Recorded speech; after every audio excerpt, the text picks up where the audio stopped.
Hello everyone, you should be super proud of yourself. I am proud of you. You made it to level 3 of Power Skills, where we will be talking about emotions and how to manage your time and tasks. Now, you might be wondering, how are the levels in Power Skills progressing? We started with self-mastery, understanding the self, asking big questions, but also learning how to manage our attention and energy. Something that seems super simple, but it proves to be the foundation of every other skill and every other human flourishing. Then we moved to level 2, where we discussed thinking as a skill, critical thinking, how we think about ourselves and our self-image, and creativity. And now in level 2, we'll discuss how emotions are related to your career, success, productivity, and pretty much how your everyday actions compound to something meaningful that you will be proud of. Where is the progression here? Well, in Power Skills, unlike other Catapult trainings, you are not progressing in terms of complexity, but you are progressing in terms of how difficult it is to handle the topic of the training. In level 1, of course, we set the foundation, and it's impossible to start without the foundation, our energy and attention. Then level 2, we moved a bit higher. So in level 2, in order to master your thinking, you first need self-mastery. And your thinking process and mastering your thinking process and how you think about yourself is another level up. Now we will talk about emotions, and hopefully by now you are doing rituals and protocols in order to be able to better manage your attention and energy, but also you have done the challenges in level 2 so that you are much more of a master in your thinking process. And now we will dive into emotions. So we will discuss the psychological, neurological, and evolutionary aspects of emotions. What is the difference between emotions, feelings, and mood, and ultimately how those contribute to your happiness and success, and why so many spiritual leaders, motivational speakers, and person development gurus say that you need to be happy first in order to achieve any goal and meaningful success.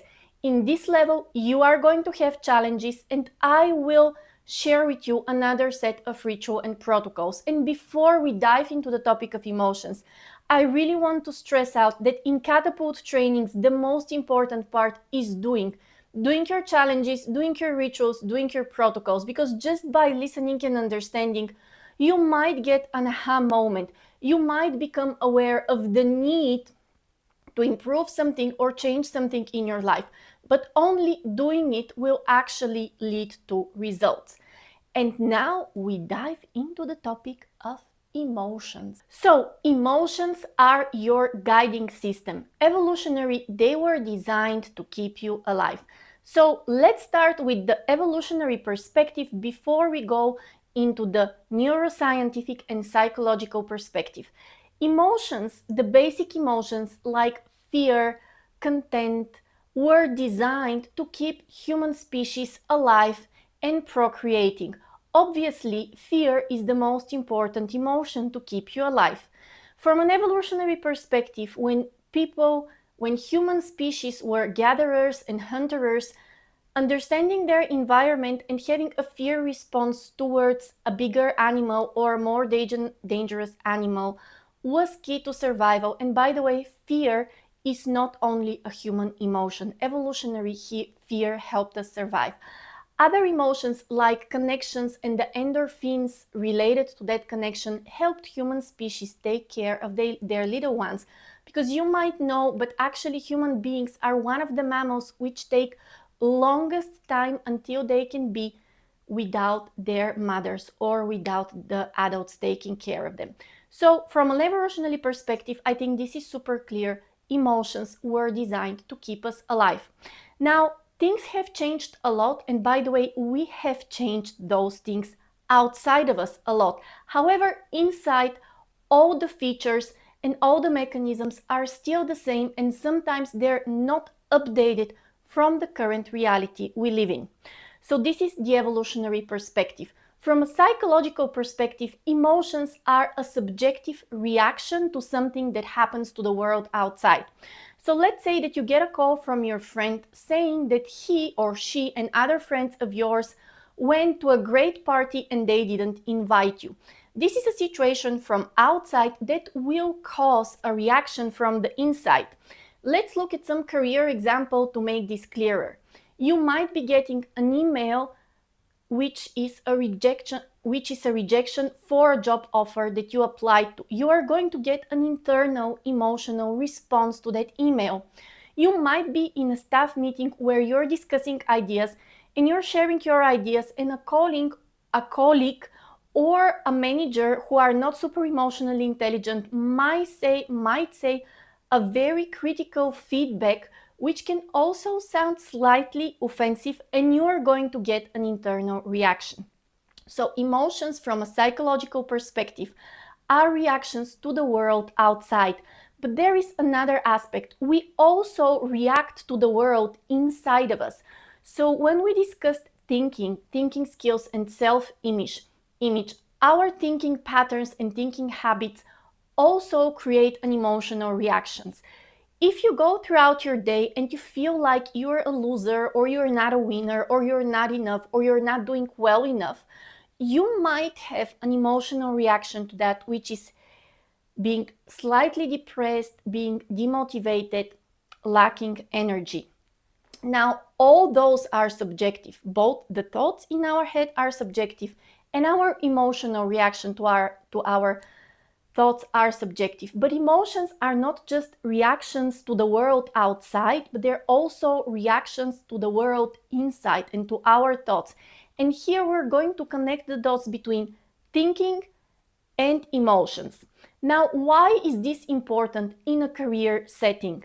I have noticed with my coaching clients that some of the clients who progress the most, regardless of whether they work in an organization, they're a solopreneurs or an entrepreneurs, are those who in a way don't care.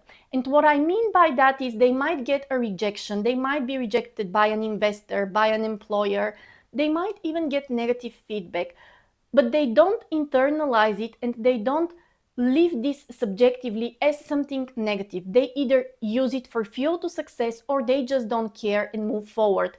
Whereas people who are more sensitive and who probably have not learned how to modulate and regulate those emotions might get long and intense periods when they're slightly depressed, not active, step back, not continue forward, and all of this leads to the opposite of success. So this is the psychological perspective of emotions. We covered evolution and psychology. What is the neurological perspective of emotion? Well, again, neurological perspective of emotion is when we perceive with our senses and of course with our body something from the world outside, and it creates a chemical reaction in our brain, meaning that certain neurological pathways or certain regions of our brain produce certain neurotransmitters in response to what we're seeing. And of course, the most basic and common example is if we see a big cockroach. Humans are scared of cockroaches, although cockroaches are so much smaller than us. You are going to get a fear or disgust reaction in your brain, which is going to produce certain chemicals, and then there will be a reaction in your body. So this is a feedback loop. Something comes in as an input, there is a process of neurological networks being activated, of hormones being released, and then there is a reaction in our body. Now, of course, we react to the world outside, which can be a cockroach or a negative feedback, but we also react to the world inside. So when there are thinking patterns, those patterns, as I mentioned, also produce emotions. And those emotions are also manifested as a state in our body. So when we're feeling low, when we're feeling depressed, when we're feeling sad, this produces also certain state in our body which is not optimal for productivity. It's not optimal for celebrating. This is why depression is such a big issue in today's world, because depression pretty much prevents us from participating actively in life. Now, I would like to make a short pause here and make something clear. First of all, this program is not a substitute for therapy. So if you feel like you are depressed or you're feeling down for most of the time, then I would say therapy is the perfect answer for you. So this is the first important note I would like to make. The second important note is that power skills training is all about understanding the big picture of the power skills and getting practical tools and ways in which you can develop those power skills. So in this video and the next one, my aim is not to be super exhaustive and give you a full picture of how emotions function. My aim is to provide you with the basic understanding in which you can go and dig deeper, understand deeper, but also the tools in order to manage emotional management. So we also discussed the neurological aspect of emotions. And I would like to mention one final thing before we move on. Next to this video, you're going to get another one with slides where I will discuss another perspective of emotions, the one of neurolinguistic programming, and I will give you a little bit of a deeper insights into the psychological and neurological aspects of emotions. But right now, what we know so far is that emotions exist evolutionary to keep us alive and procreating, because also attachment or attraction to another human being is an emotion. From a psychological perspective, this is a reaction to the world outside, and it's a reaction which could speed up success or slow down success, but it's also a reaction to the world inside and our thoughts. From neurological perspective, again, logically, emotions are certain processes of neuron networks and regions of our brain working together to produce certain chemicals which have a response in our body. And we will need that understanding in order to go deeper into productivity and into how your emotional state literally produces success. Now that we explored what emotions are, I would like to make an important differentiation so that we move forward towards seeing how emotion can fuel our success. So we have emotions, we have feelings, and we have mood. Emotions are generally short-term and they're usually a reaction to something that happens outside of us.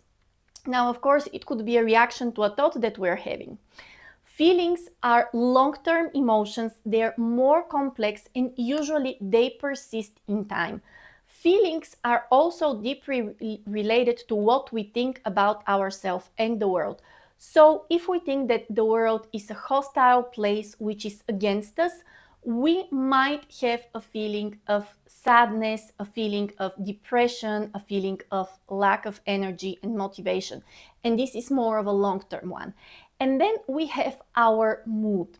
And when we speak of mood, I would like to also point out what is our set point. We'll talk about set point in a moment. Pay attention. Our mood is generally an emotion or a state that we tend to default to. So when we spoke about thinking, I mentioned that we have thinking habits or thinking patterns. If we have been thinking the same thought for even as little as 2 or 3 minutes, we tend to think about that thought again. So in our brain, when certain neurons have been firing and wiring together, they create a pathway. And the more we repeat that thought, the easier it becomes to come back to that thought. So the more we think about something, the more prone we are to continue thinking about the same thing. It's same with emotion. Everyone has a general mood. It could be happiness, it could be alertness, it could be depression, it could be sadness, or it could be this big swing between different emotions, which by the way, I think it's called being bipolar, joking here. So all of us have these emotional habits that we tend to default to. And this leads me to the first important point where we link emotions, career, business, and success, and that is our set point. What I call our set point is a thinking and emotional pattern that we tend to default to. So let's look at a constructive and a destructive example. So the constructive example is the following. If in my thoughts I see myself as someone who's good enough and someone who's ambitious, who's fighting, who has willpower and overcome challenges. This thinking, which is my set point, which is my thinking habit, will produce an emotion of motivation, of exhilaration, of being proud of myself, of feeling good, feeling content, feeling happy, feeling excited. All right? So my default thinking habits and my emotions are of an elevated state.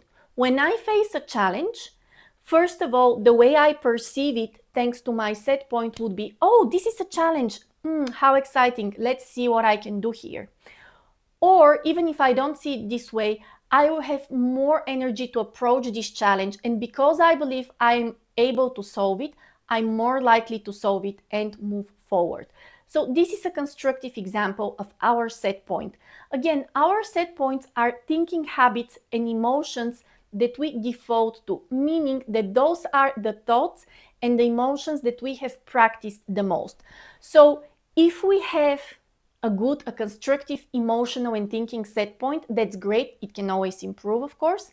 But if it's not so constructive and not so healthy for us, then it might be a good idea to take some actions in order to transform and improve it. So let me give you a more unhealthy example of a set point. So if I'm someone who thinks I'm not good enough, but I even hide this from myself. So in thinking I'm not good enough, I'm actually blaming the world outside for everything that's not working in my life. And every time I get a negative feedback, I start hating the people outside and I believe it's their fault. So this is my thinking pattern. This is my thinking habit. And then my emotional pattern or my emotional set point, it's of irritation, of disgust, of not being in a good mood. And so those are thoughts and emotions that I have practiced for so long that they have become my set point. And when I get a challenge or when I see a challenge in front of me, I might avoid it, or it may even make me feel even lower and worse than I was feeling before. Understanding our set point is very important because we cannot be productive, we cannot be charismatic, and we cannot be attracting good circumstances in our life and support if our set point is not aligned with the success. So if we want to be a super successful entrepreneur who has great personal brand and a lot of clients, but our set point of thinking and emotions is I'm not good enough, I hate challenges or things like that, there is a mismatch. And of course, this is a cliche example, but I think you get my point. Okay, so now that we have discussed the set point, we are slowly getting into the question, what do we do about it? In the world of self-development, there is this very popular concept of the emotional scale, of a scale of emotions where the lowest emotions are not productive, not healthy, and would even sicken us. And the highest emotions are healthy, productive, and support our immune system. I would like to note that this is not yet been scientifically proven. However, in my own practice and in the practice of pretty much every human being, we can see how lower emotions such as shame, depression, and even anger can make us sick and bring us down, whereas highest emotions like bliss, like happiness, like content improve our health and of course our productivity. So in your workbook, you have a reflection questionnaire on your set point and emotional scale. And here I invite you to be very honest with yourself. If you're not honest with yourself, this is only for you. You won't have to upload it anywhere.